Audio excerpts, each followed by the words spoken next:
Russia launched a devastating missile attack on Ukraine on Thursday, and the weapon of choice were Kinzhal missiles, which are unstoppable by ground defenses and travel at speeds several times faster than the speed of sound. This special report gives a better understanding on what these hypersonic missiles are and how they operate.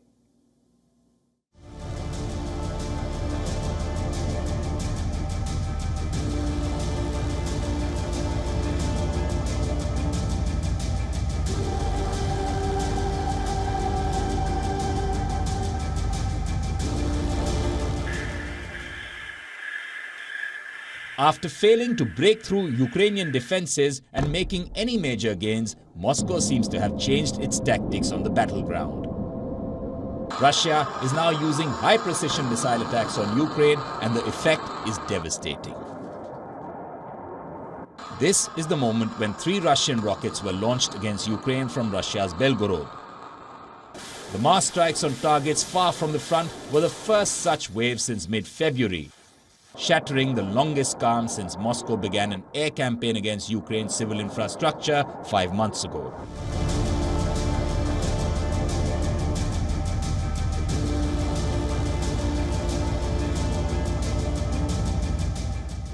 Ukraine vows to resist the Russians. No matter how treacherous Russia's actions are, our state and people will not be in chains. Neither missiles nor Russian atrocities will help them. Russia says that the attack was a successful retaliation strike on Ukraine in response to a recent incursion in Russia's Bryansk region. The goal of the strike has been achieved. All the targets have been hit. The attacks triggered a wave of power cuts, including one at Europe's biggest nuclear power plant. And what's different this time was the use of hypersonic Kinzhal missiles. Kinzhal, which means dagger in Russian, with a range of 1,500 to 2,000 kilometers while carrying a payload of 460 kilograms.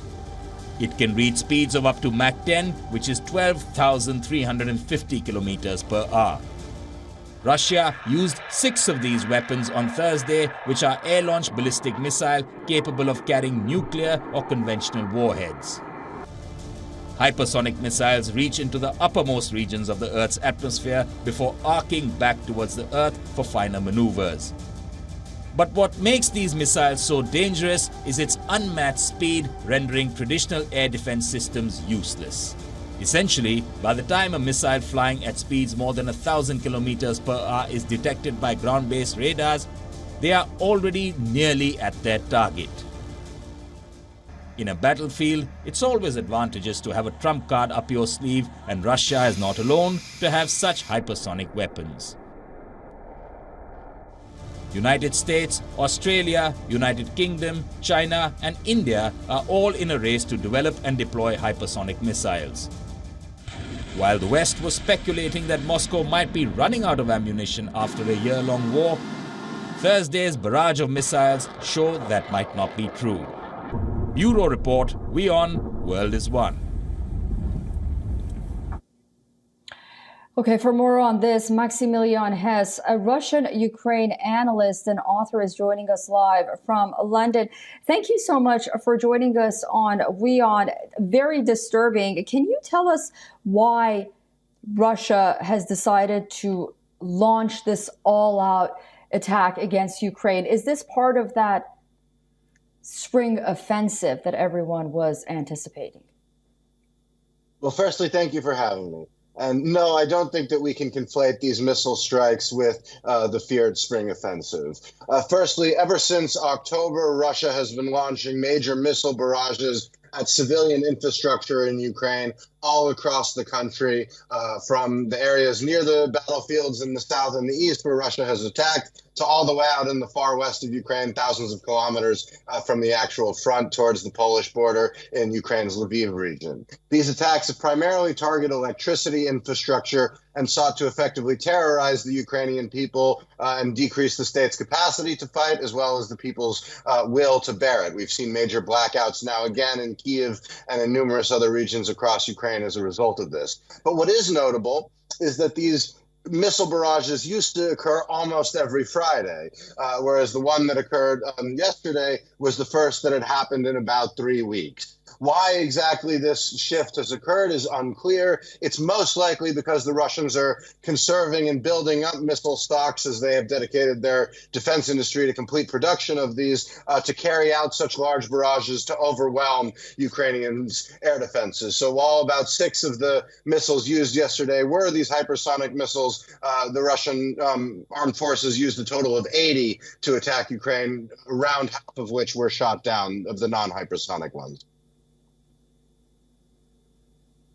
And can you share with us how these hypersonic missiles make Ukraine defenseless? And could they renew pleas for Ukraine to ask for better ground defense systems?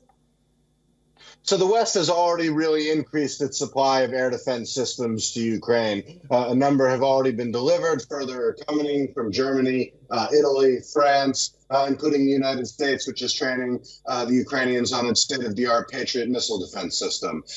But these Kinzhal supersonic missiles that the Russians have been using are simply too fast and fly too high in altitude initially for those missile defenses to work effectively. Now, the issue is that the Russians simply don't have enough of them to dedicate their entire missile barrage strategy to using them. They are certainly ramping up production, looking to build more, but as I said, only about 6 of the 80 missiles launched yesterday and the previous evening were of that variety. So while the Russians have them, and it's a major concern for the Ukrainians, air defenses are coming and will help the Ukrainians defend against the vast majority of these missile strikes as well.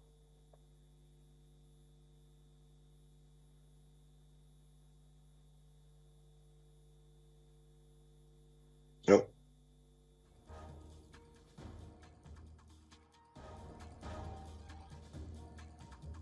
Maximilian Hess, Russia-Ukraine analyst and author. Thank you so much for that detailed analysis, and we look forward to speaking to you again very soon. Thank you again for having me.